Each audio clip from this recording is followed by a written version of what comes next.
Hello, and welcome back to Curlington Stories. If you're new here, welcome to you too.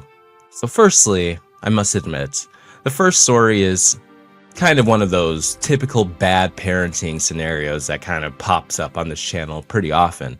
I will say, it's still an interesting story, and there's definitely a good question to be answered, so I'd still be looking forward to it. But the second story is filled with mystery and is completely unsolved. It's unlike anything I've really come across before doing these Reddit stories adventures. And this one really caught my attention because, firstly, I love a good mystery. In fact, I've written my own mystery called The Elevator Man. It's supposed to be a series, but I haven't been able to find the time to write the second one. I've been a third of the way through for like a year now.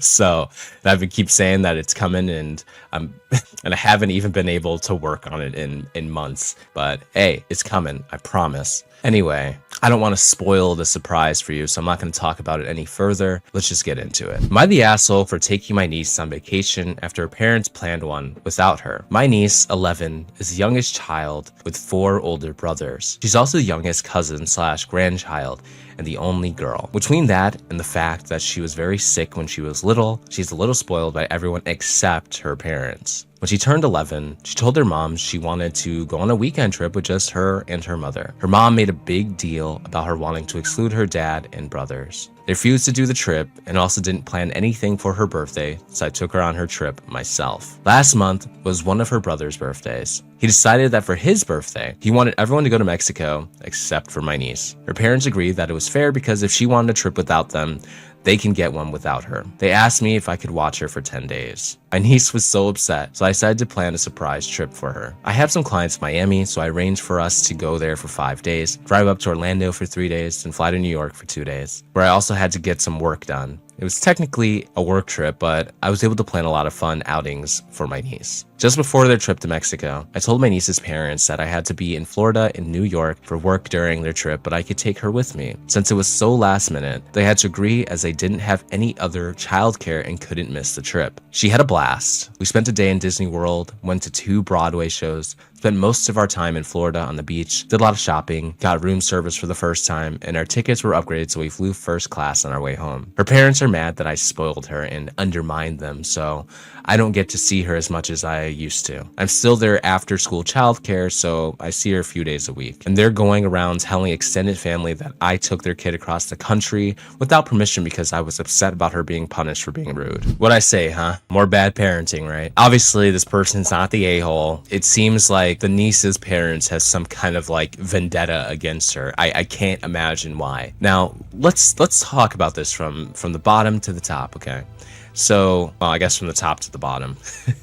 Anyway, so the little girl, the 11-year-old's like, for my birthday, I want to spend time with my mother, right? I want to do a little trip with my mom. Nothing crazy. I think most parents would have been like, okay, sure, that's fine, as long as they can make it happen. What is wrong with her wanting to spend time specifically with her mother? And that's it. It's her birthday. She should get what she wants. Now, I know that becomes a double-edged sword because then it's like, well, then they're justified in excluding the niece from their trip. I feel like that is vastly different because her goal wasn't to exclude others. It was to just make a solo trip for herself and her mother, right? It's not necessarily with the intention of excluding others. If you get what I'm saying, you get what I'm saying. I know it's semantics. But in their case, it's about exclusion, right? Every single person in their family, in their immediate family, is going on this trip, but we're excluding the daughter involved. That's really shitty. You know, you can make an argument that her scenario is she just wanted to do a little girl's outing, right? A little girl's outing, pretty common, pretty normal thing. Just how if you wanted to make this 1-to-1, it would be if one of the brothers was like, oh, I want to do a boys outing, right? And all the guys went out on and did a trip or whatever. And it's like, okay, fine. You know, and they didn't include the mother either, right? And then it's like, okay, well, that's even. But this is very different. This is clearly petty as fuck, and it's punishment for her wanting to spend time with her mom. Like, what kind of shit is that? How terrible of a parent can you possibly be to punish your daughter for that? It's disgusting. It's despicable. Additionally, the aunt here decided to take her out for her birthday because they weren't going to do anything for her at all. They said, okay, well, if you want to just spend time with mom, you're not getting anything. Like, what kind of shit is that? How is that a punishment? Like, how are these people this cruel and evil? They're so unbelievably terrible. It's like how Harry Potter got treated by his aunt and uncle. They prioritized Dudley over everything and screwed Harry over and made him live under the staircase, you know? Everything was just trash for him.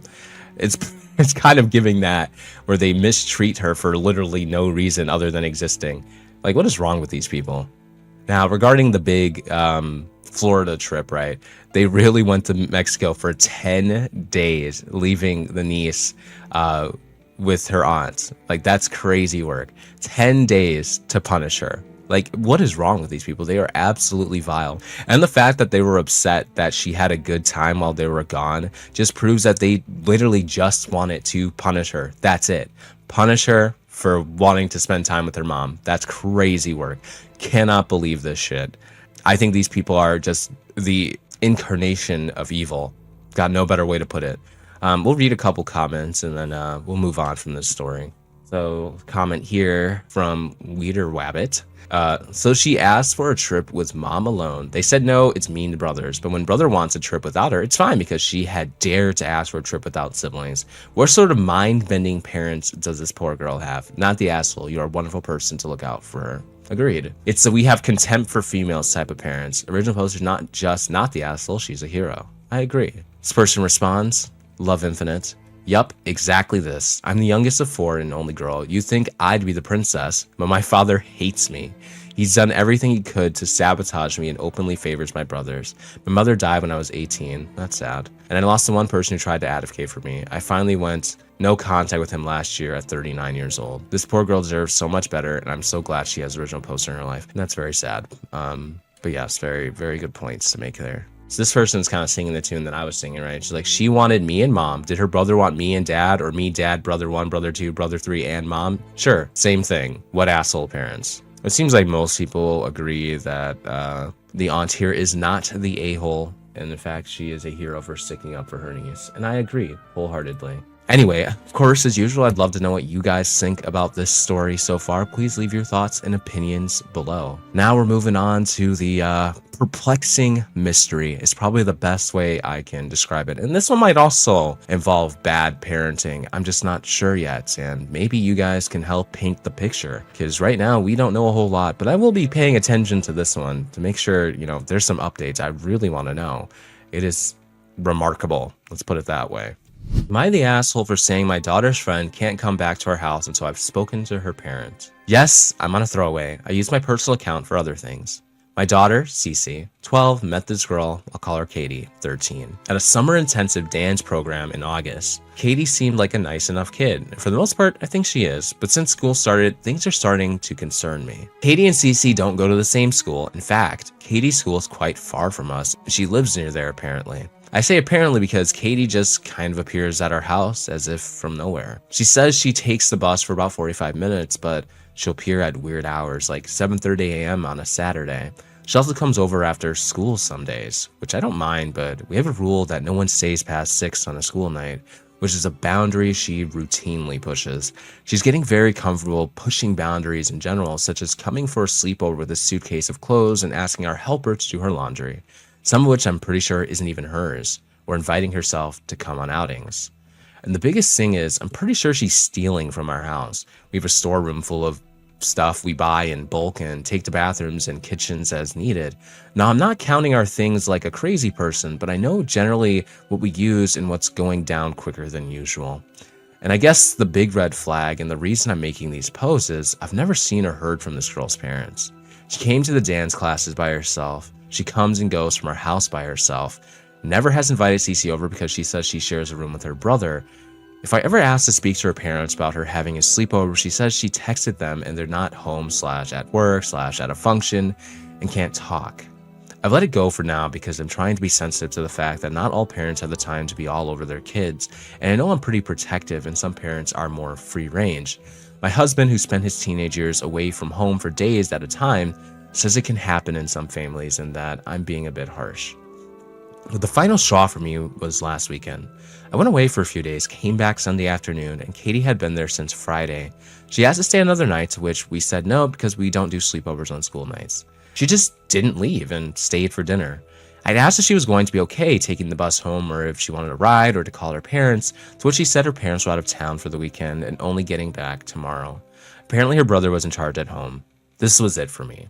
Now, I love my husband, and I know he's a safe person, but here's a teenage girl sleeping over without an adult female present in a day and age where most people aren't even letting their kids have sleepovers, and the parents don't even know.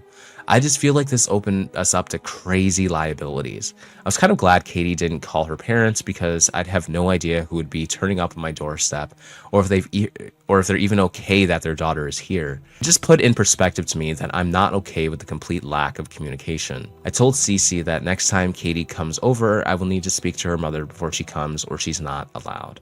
I just feel I need to take a hard line on this. Katie's parents could be totally normal people who are just busy. That's fine. I just need to know whose kid is in my house. By the same token, if there is something wrong, I have zero information about them to hand over to relevant agencies. I just need something to go off. And if God forbid their kid slips and falls in my house, I want to know they at least know where she is.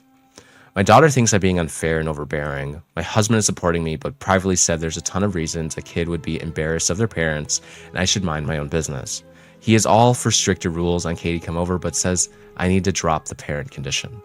I'm not trying to be over the top and nosy. I'm not asking for one big family dinner. I just want to be sure that the adults know where their kid is and that they're okay with her being there. Is that too much to ask? Am I the a-hole for issuing an ultimatum and not just minding my own business?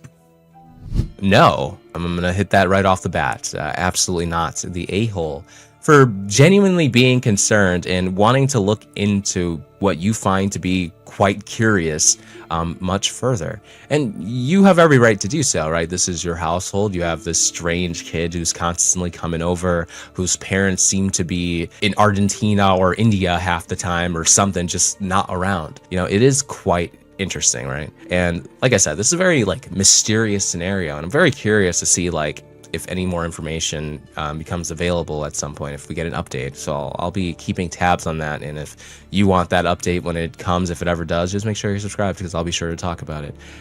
Anyway, this is a lot to unpack. And I kind of want to talk about the speculative angle a little bit, right?